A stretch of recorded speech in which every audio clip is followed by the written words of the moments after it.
Sungguh-sungguh Allah sangat ridho ketika seorang hamba itu makan ketika sesuap nasi dia muji Allah, ketika minum seteguk nasi dia muji Allah. Itu kalau orang diridhoni Allah itu wali betul.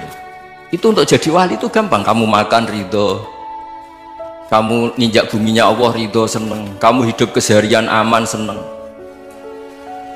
Nah ini supaya sampai kita semua ngaji betapa panduan Rasulullah untuk menggapai ridho Allah itu banyak yang keseharian sekali. Saking kesehariannya banyak dalam hadis dan itu sahih. Nabi menyebut hal-hal yang keseharian. Hatta ma tas'alu fi imra'atika, kamu punya uang kemudian istri kamu bisa makan, itu ibadah. Bahkan sebagian ibadah itu dicontohkan Nabi yang akhirnya diprotes sahabat, yaitu wa fi buti ahadikum sedekah, kamu menggauli istri kamu itu ya sedekah. Sampai sahabat bilang, yang benar ya Rasulullah, ayati ahaduna syahwatahu wa huwa lahu ajrun, masa urusan biologis, urusan syahwat kemudian dia dapat pahala. Nabi menjawab, alaysa lawadu'aha fi haramin akana alaihi wisrun, bagaimana kalau dia meletakkan ke yang tidak benar, itu kan dosa. Nah, hal-hal seperti ini yang saya ingin teman-teman semua saya juga agak ingin ngaji demi Anda juga agak ingin. Itu dosa sekali ngaji kok pesanan kelompok tertentu itu nggak boleh. Islam itu untuk semua. Jadi ya cuma karena di depan saya jenengan ya seakan-akan jenengan korbannya. Itu ada ilmunya dalam usul fikih itu. Jadi orang itu harus ngaji usul fikih. Nama yang disebut, mungkin Mas Sufyan masih ingat zaman ngaji usul fikih, nama yang disebut itu tidak jaminan sebagai prioritas perintah. Jadi misalnya gini, kebetulan yang di depan Nabi itu Abu Dzar, Nabi ya bilang, ya Abu Dzarin ini uhibbuka misalnya, atau ya Mu'ad ini uhibbuka, atau ya Abu Hurairah ini uhibbuka misalnya. Banyaklah riwayat yang Nabi nyebut ya Abu Dzarin, ya Mu'ad, ya Abu Hurairah. Kemudian misalnya Nabi meneruskan khitab, ini uhibbuka, saya mencintai kamu, fakul dubur sholatin, atau sebagian riwayat disebut fala tada'an la dubura kulli sholatin Allahumma a'inni ala dzikrika wa syukrika wa husni ibadatik. Saya mencintai kamu, siapa saja, Mu'ad bisa, Abu Dzar bisa, siapa, saya mencintai kamu, mohon kalau habis sholat kamu jangan lupa wiridan Allahumma a'inni ala dzikrika wa syukrika wa husni ibadatik. Ya Allah, tolong kami permudah supaya mudah ingat engkau. Anda tidak bisa mentang-mentang, wong nama saya Parmin, nama saya Purnomo, itu yang diperintahkan Mu'ad misalnya. Jadi yang disebut satu, tapi khitab itu untuk siapa saja. Saya teruskan. Jadi saya mohon semua kita melakukan kebaikan itu, kalau dalam kaidah fikih disebut al yakin la yuzalu bisyak. Banyak kebaikan yang kebenarannya itu 100%, tidak punya efek samping ke pihak lain, ke kelompok lain, ke komunitas lain.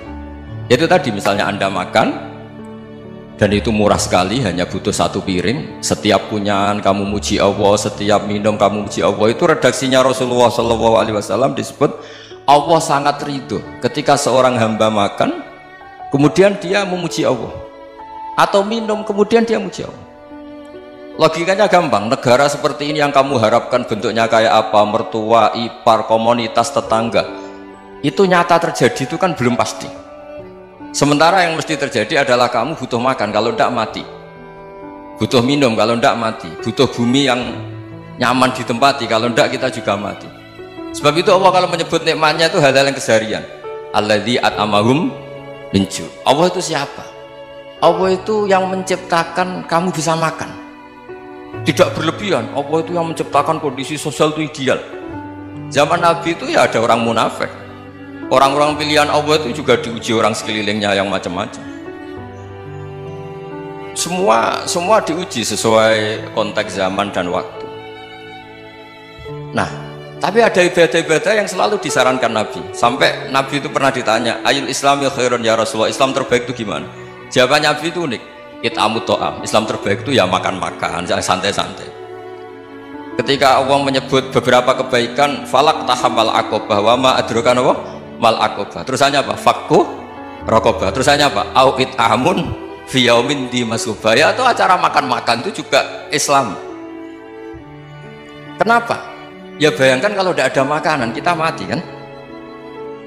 Kondisi sosial tidak ideal itu Anda masih gak apa-apa, tapi kalau Anda tidak makan, Anda tidak minum, Kamu punya istri cerewet masih bisa hidup, punya mertua cerewet masih bisa hidup. Tapi kalau tidak makan bisa mati. Berarti penting mana istri sama makan? Penting mana? Makan. Semoga istri Anda dengar. Nanti kamu disuruh makan tapi pulang deh. Itu kalau dibahasakan makan masih memahami. Penting mana nasi satu piring dengan istri? Nggak ada nasi mati, nggak ada istri belum mati. Penting mana? Gak berani jawab kan? Nah, ternyata Anda ada garang kan di depan istri. Jadi saya mohonlah, mungkin Mas Sufyan Sauri tadi yang bisa bantulah teman-teman tuh ngaji yang keseharian saja. Karena kita nyari ridha Allah itu berdasar firman Allah, dan firman Allah itu menyebut keseharian tuh riang gampang.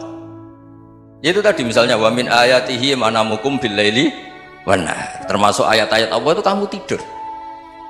Maka dulu itu ada guyonan, ada tokoh Mu'tazilah, kelompok dalam Islam yang berpikir manusia itu bisa menentukan ikhtiarnya sendiri.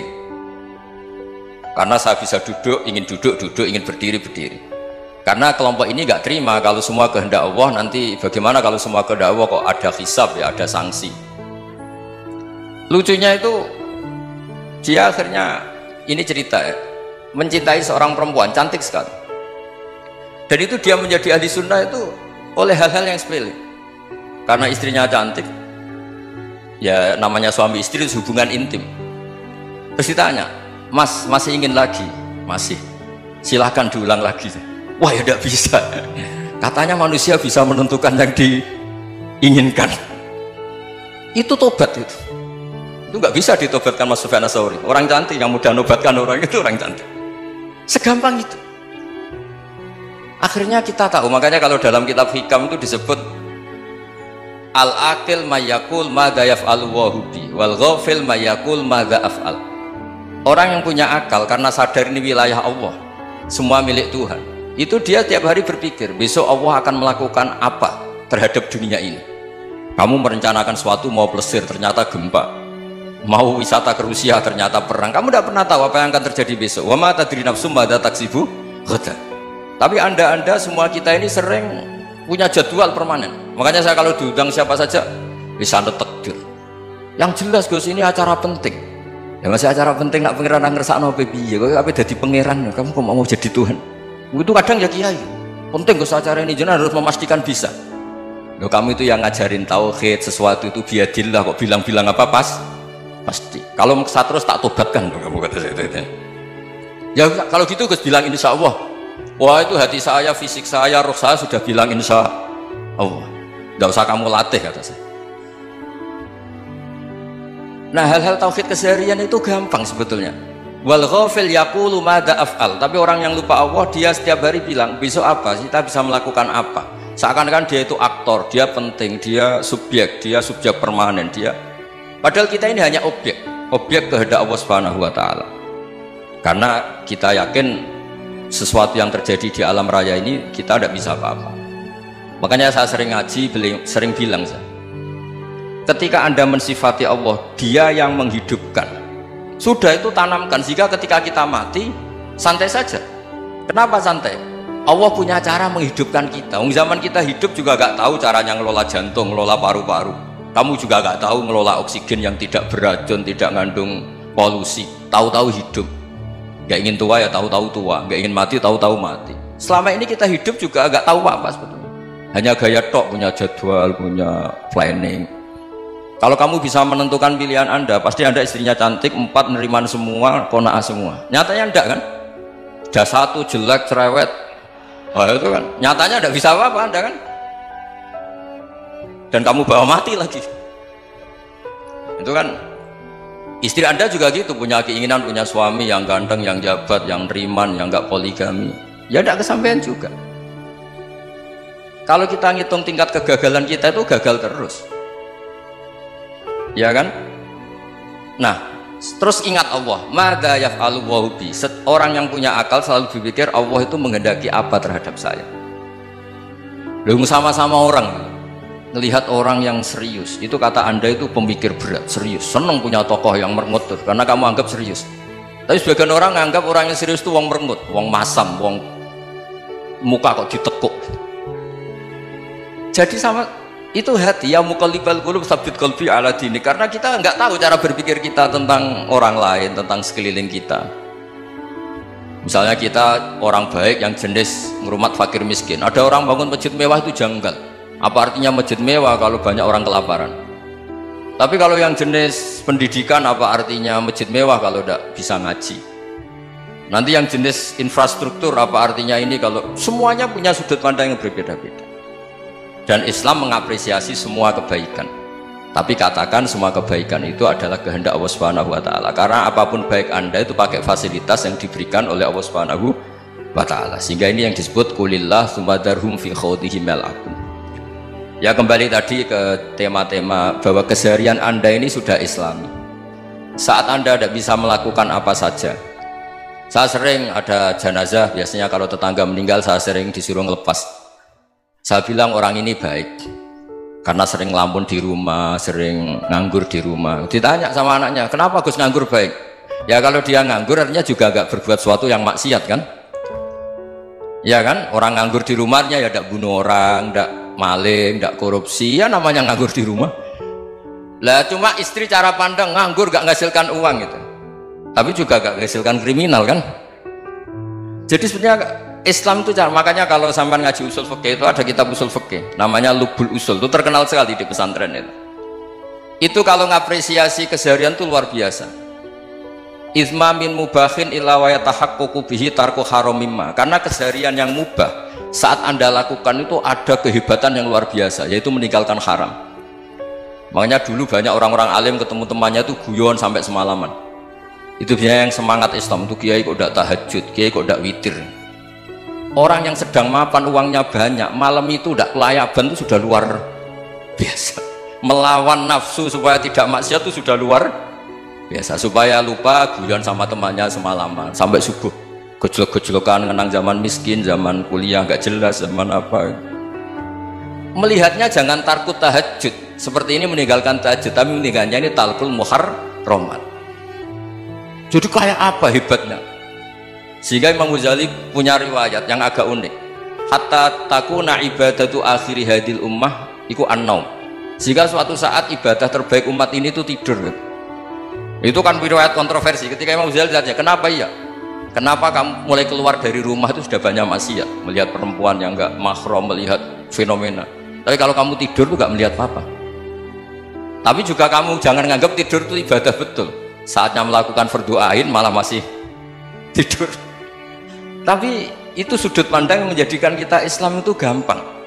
Jadi saat Anda tidak bisa aktivitas apa-apa, misalnya ada beberapa orang yang lumpuh itu memang nggak bisa Jumatan, nggak bisa ibadah, tapi dia juga nggak bisa maksiat. Tidur itu memang Anda saat itu tidak bisa tahajud, tidak bisa witir, tapi saat itu ada zina, ada maling, tidak gosipkan orang, tidak bully orang, tidak menanamkan kebencian, tidak hasud. Sehingga tidur menurut Allah Ta'ala wa min ayatihi manamukum billaili apa? Wan-nahar. Karena di tidur itu selain ada unsur istirahat, jaga kestamina, juga ada unsur meninggalkan beberapa keburukan. Nah, saya mohon ibadah yang keseharian ini kita jaga supaya kita semua baca ayat itu fase itu tertanam di hati. Allah itu siapa? Alladzi at'amahum min ju'i wa amanahum min khauf. Dan Allah kalau cerita di Quran itu anna sababnal ma'a sabba thumma syaqaqnal ardha wa syaqqa fa'ambatna fiha habba wa inaba wa qadba wa zaituna wa nakhla wa hadaika hulba. Kamu tahu saya ini siapa, kata Allah? Saya ini adalah Tuhan yang menurunkan air, kemudian ada tanaman banyak, habba wa inaba wa qadba, ada zaitun, ada tin, kalau orang Jawa mungkin ada tela, ada padi, ada mangga, ada pisang. Sudah, wa inaba wa zaituna wa nakhla wa hadaika hulba, ada perkebunan yang lebat. Tujuannya apa? Mata Allahkum, silahkan kamu pakai, kamu nikmati. Tapi karena kadang kita ini punya ide-ide besar, tadi untuk syukur saja nunggu punya istri riman, rumah baik, tetangga baik, komunitas baik, semuanya baik baru syukur. Lama-lama nanti ada di surga, syukurnya nunggu surga paling kelas A. Itu sudah ada yang menghuni Rasulullah, kamu nggak boleh di situ. Masa untuk syukur saja repotnya, masya Allah. Jadi mohonlah Quran yang kalau Anda hafalkan juz sama itu kan ada ayat-ayat yang kayak tadi. Ya, fal yang dzuril insanu ila ta'ami. Coba lihat apa yang kamu makan ya? Dari mana? Dan untuk mempertahankan hidup kamu keseharian. Jadi jangan kira ibadah itu harus membentuk komunitas yang versi Anda. Ibadah itu harus yang hal yang mulu-mulu. Kesehariannya Anda alami. Loh, ini saya tidak bikin-bikin. Saya ngaji bukan karena berdasar pesanan. Itu ayat yang saya baca kan betul ada ayatnya kan. Fal yang dzuril insanu ila tu'ami anna sababnal ma'a sabba thumma syaqqaqnal ardo syaqqa fa ambasna fiha habba wa inaba wa qadba wa zaituna wa nakhla wa hadaiqa ghulba. Terusannya apa? Mata'al lakum, silakan kamu nikmati. Mata itu silakan kamu nikmati. Ya kayak sampean dikasih hidangan ya makan. Ya sudah makan, habis makan ya minum, habis itu ngantuk ya tidur. Ya sudah normal-normal saja. Kayak apa indahnya Islam. Tapi Anda mencari Islam yang gimana lagi? Nah itu yang diajarkan guru-guru kita, diajarkan sanad kita sampai Wali Songo, sampai Rasulullah SAW. Bahwa pada akhirnya ada jihad, ada perang. Itu dulu memang perang, bukan membunuh, beda. Dulu kita dijajah Belanda ya perang, dan itu normal karena kita dijajah. Jadi ketika orang lain ingin baik sama kita, wa in ahadum minal musyrikin astajaroka ya fa'jirhu hatta yasma'a kalam Allah. Kalau mereka ingin baik ya kita baik. Makanya ada istilah musta'man, mu'ahad. Kalau mereka ingin damai, berdampingan dengan kemajmukan ya itu yang lebih baik. Karena memang Islam menghormati proses perdamaian. Wa in janahu lis-salmi ya fajnah lah. Kalau ingin damai ya kita harus